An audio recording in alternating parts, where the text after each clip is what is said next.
Ang mabuting balita ng Panginoon ayon kay San Juan, chapter 13, verse 21 to 33 and verse 36 to 38.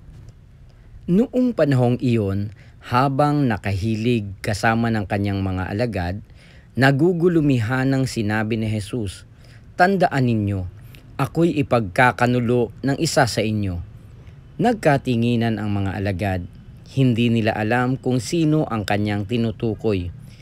Ang alagad na minamahal ni Jesus ay nakahilig, nakalapit niya. Kinalabit siya ni Simon Pedro at sinabi, "Itanong mo kung sino ang tinutukoy niya." Kaya humilig siya sa dibdib ni Jesus at tinanong, "Panginoon, sino po ba ang tinutukoy ninyo?" Sumagot si Jesus, "Ang ipagsawsaw ko ng tinapay, siya na nga."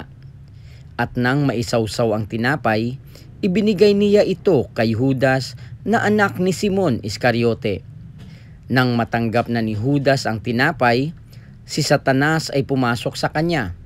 Sinabi ni Jesus, "Gawin mo na ang gagawin mo." Ngunit isa man sa mga kasalo niya ay walang nakaalam kung bakit niya sinabi ito.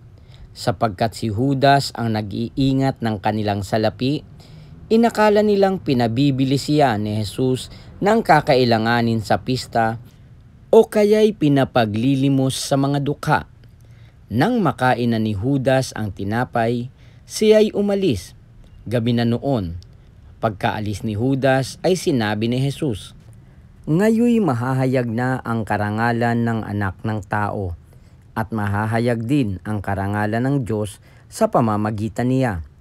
At kung mahayag na ang karangalan ng Diyos, ang Diyos naman ang maghahayag ng karangalan ng Anak, at gagawin niya ito agad. Mga anak, kaunting panahon na lamang ninyo akong makakasama. Hahanapin ninyo ako, ngunit sinasabi ko sa inyo ngayon ang sinabi ko sa mga Hudyo, hindi kayo makapupunta sa paroroonan ko." "Saan po kayo pupunta, Panginoon?"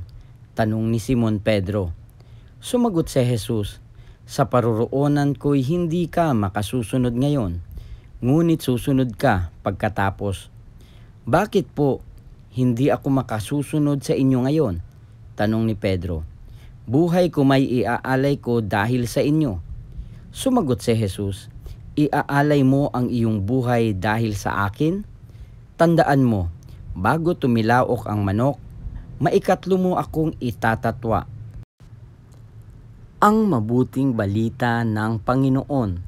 Pinupuri ka namin, Panginoong Hesukristo.